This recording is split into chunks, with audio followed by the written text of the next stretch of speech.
En mi último vídeo, fabriqué este motor Stirling para que sirviera de motor a una bicicleta. ¿Está funcionando por sí solo? Está funcionando. Y aunque estaba extremadamente emocionado por hacerlo funcionar, el rendimiento era muy pobre.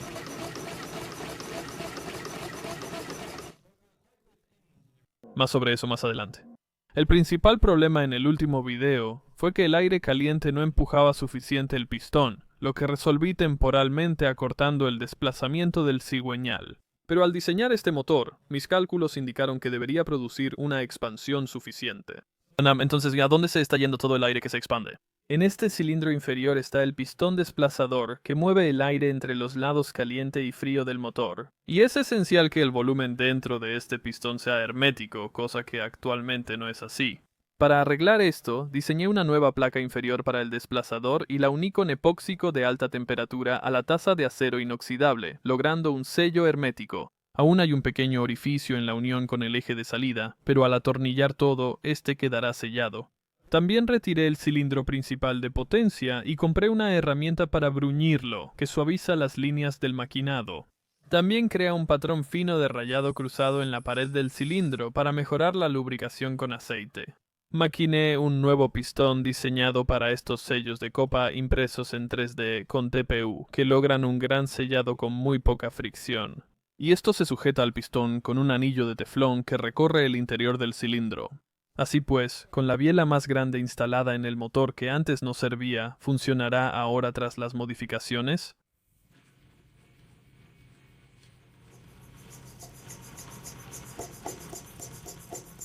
No solo ahora está funcionando con la cantidad de expansión esperada, sino que el mayor desplazamiento de la biela significa una mayor salida de torque, y también está girando a un mayor número de revoluciones por minuto. Sin embargo, la expansión del aire no es la única que genera potencia, también es necesario enfriarlo y contraerlo, tarea de este lado del motor. De ahí las aletas de enfriamiento por aire y los tubos de enfriamiento por agua. Sin embargo, el agua solo enfría el bloque trasero del motor ya que está separado de esta sección con una pequeña junta. En pruebas estacionarias, la parte enfriada por aire no logra mantenerse fría. Así que lo retiré del motor y le hice canales de enfriamiento por agua en la parte inferior del bloque. Probablemente no enfríe todo el bloque uniformemente, pero ayudará un poco. Además, cuando el aire se enfría, se contrae y crea un vacío dentro del motor.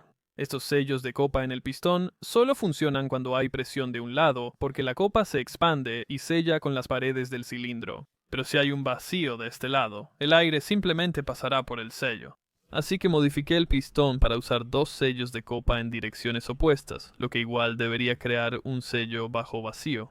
Este sello de pistón de doble acción también hace que el motor sea mucho más fácil de arrancar, ya que cuando el aire se contrae y genera un vacío, el pistón no tiene que luchar contra la compresión, simplemente es jalado y empujado en ambas direcciones. Y ganamos 100 revoluciones por minuto más.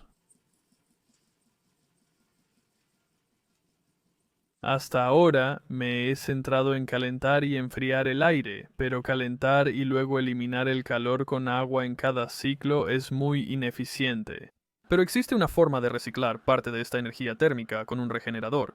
Esto parece más complejo de lo que es, ya que un regenerador solo es un material con alta superficie y conductividad térmica, como una fina malla de acero situada entre los lados caliente y frío del motor, obligando al aire a pasar por ella. Cuando el aire caliente rodea el pistón desplazador, transfiere energía térmica a la malla al calentarla, enfriando también el aire. Después de enfriarse por completo en el lado frío, pasa nuevamente por la malla regeneradora, que lo recalienta al reabsorber parte de la energía térmica previamente depositada, reciclando el calor que de otro modo se perdería en el aire exterior. Esto significa que necesita menos energía para calentar el aire y el lado frío elimina menos calor. Normalmente, este material regenerador se mantiene fijo en el cilindro del motor. Sin embargo, quiero montarlo en el exterior del pistón desplazador, lo cual esencialmente cumple la misma función. Para ello, corté una lámina delgada de silicón para envolver el exterior del pistón desplazador. Esto aislará el material del regenerador del desplazador, además de permitir que se adhiera al pistón, y con suerte evitar que se deslice. Después compré una malla fina de acero inoxidable, que puedo cortar y envolver sobre la lámina de silicón sujetándola con alambre de cobre. Pero, ¿puede una modificación tan simple mejorar mucho el rendimiento del motor? Bueno, vamos a montarlo de nuevo en el motor y ver qué pasa.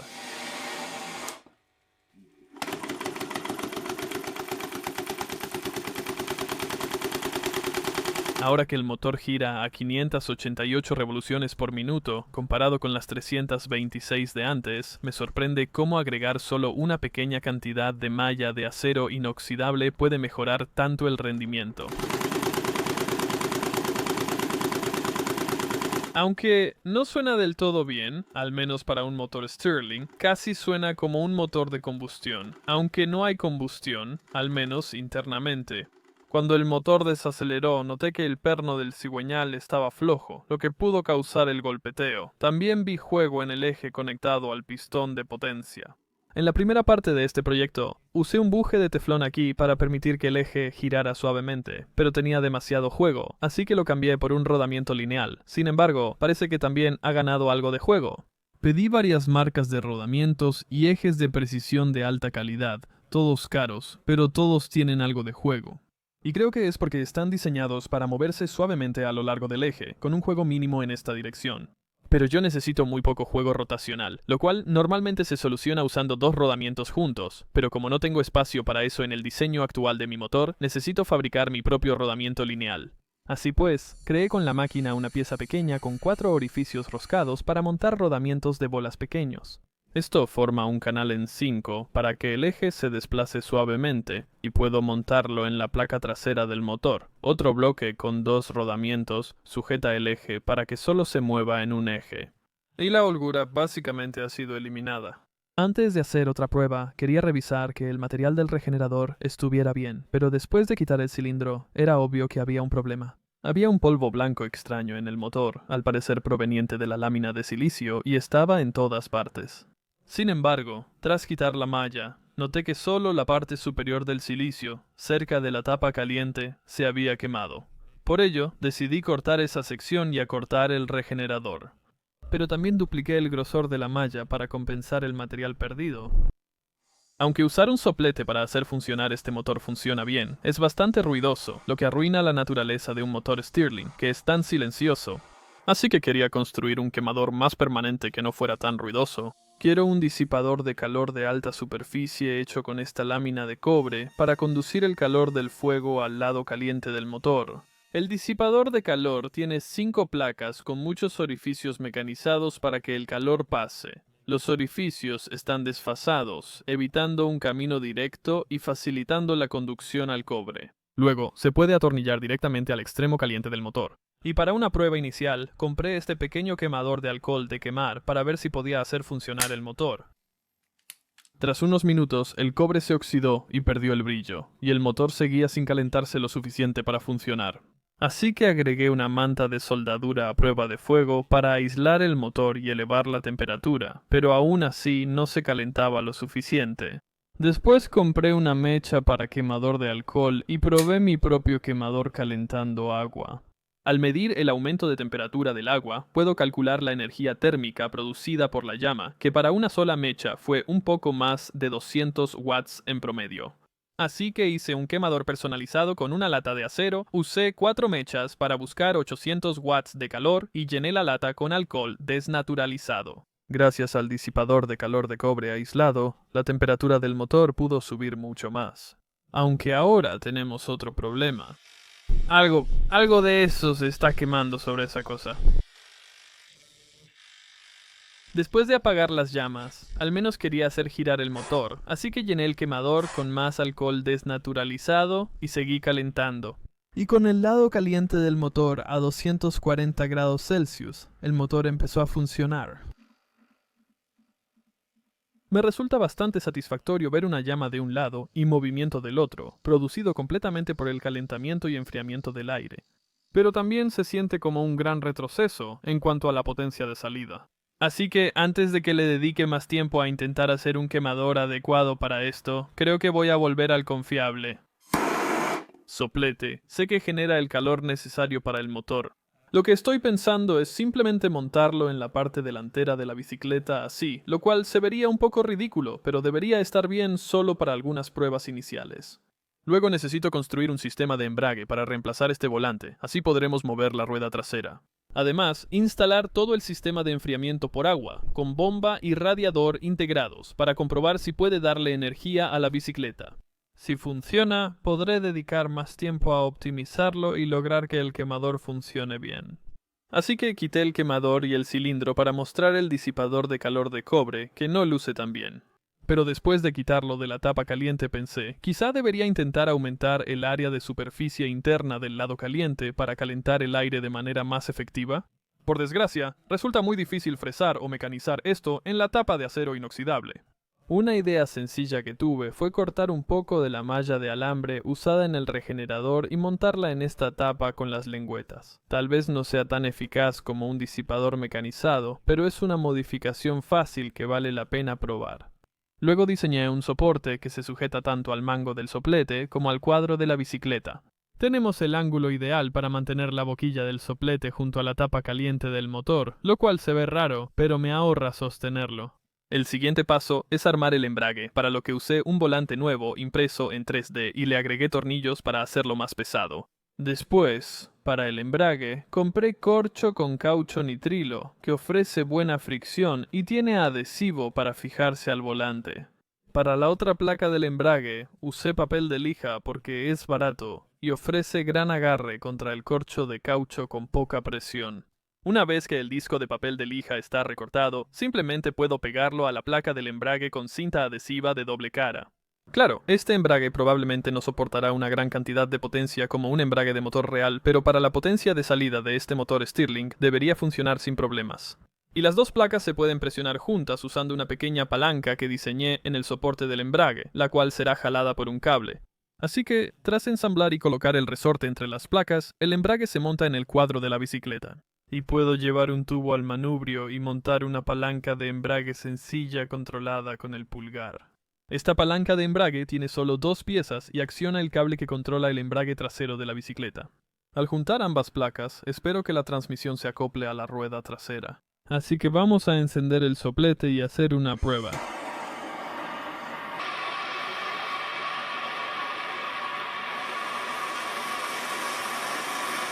Con el clutch acoplado, puedo girar la rueda para empujar y arrancar el motor.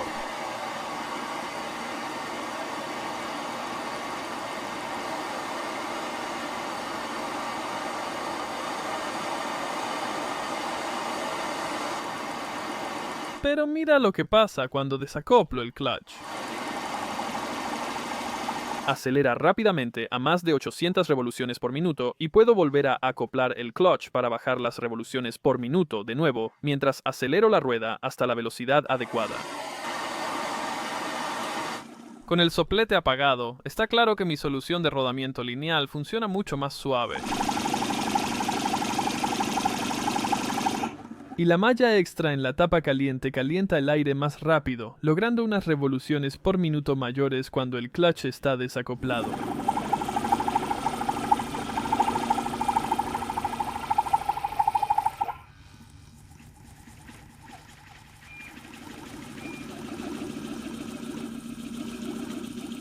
Ahora solo necesita un sistema de enfriamiento por agua integrado. Elegí un radiador estilo PC porque es económico, usa los mismos conectores que mi motor y se ajusta bien en esta parte del marco.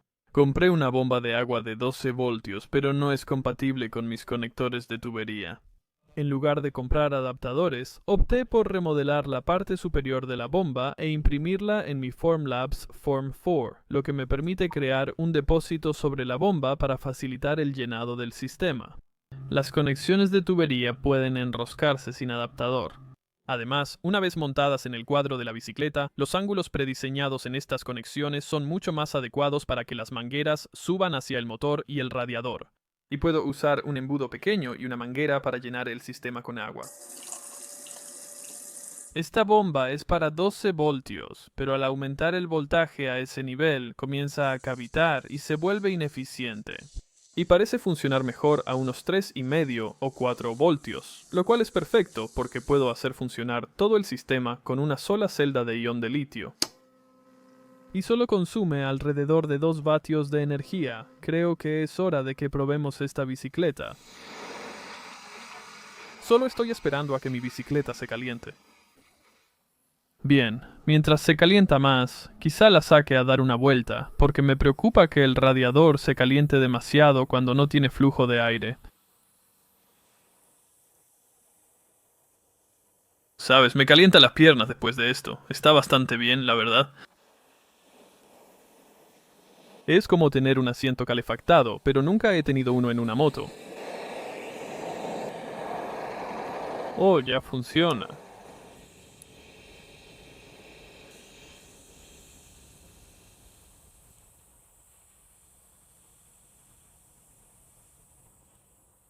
Creo que necesitamos agregar algún tipo de protector de aire aquí, porque no se está calentando lo suficiente en la parte delantera. Bien, así que ahora he hecho un muy casero. Rompevientos para ver si ahora sí se calienta lo suficiente.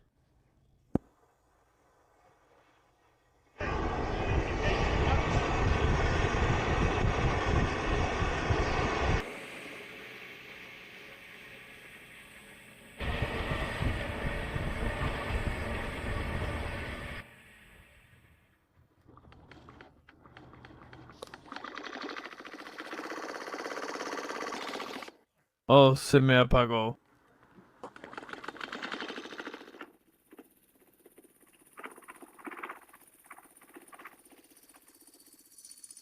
Tiene algo de potencia, lo puedo sentir un poquito, solo que no es mucho.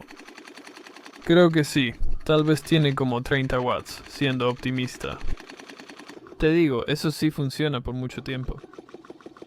Luego pensé que tal vez funcionaría mejor a mayor velocidad, ya que el flujo de aire adicional ayudaría a enfriar el radiador y el lado frío del motor, creando una mayor diferencia de temperatura y posiblemente permitiendo que el motor funcione a unas revoluciones por minuto más óptimas. Así que pedaleé hasta tomar velocidad y activé el embrague.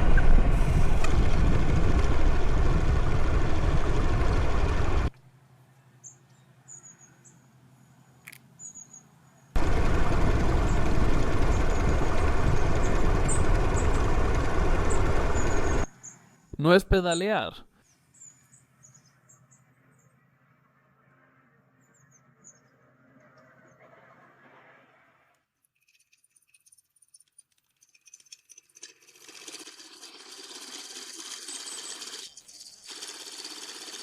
Buen día, señor. Buen día. ¿Qué demonios es eso?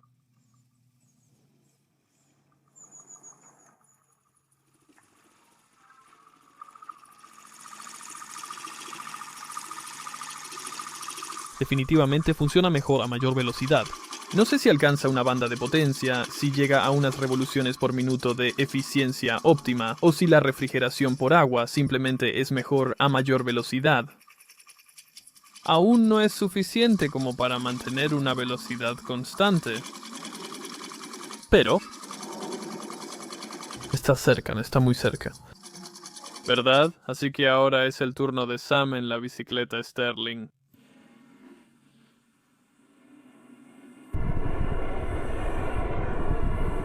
Va a ser interesante qué le parece esta bicicleta a Sam, porque pesa como 20 kilos menos que yo.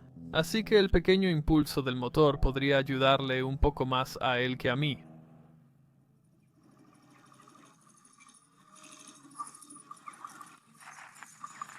Así que la reducción de peso permite que el motor dé un impulso muy pequeño, pero ¿cómo funcionará cuando Sam lo pruebe a mayor velocidad?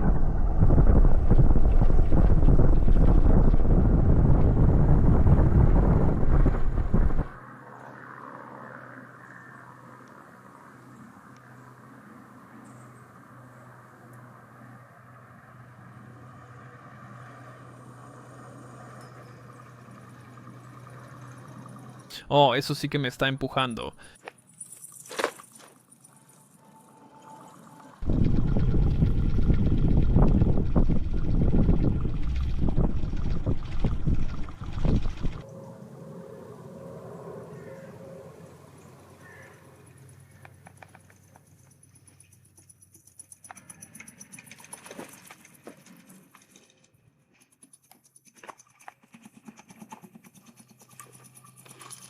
Está increíble cómo suena.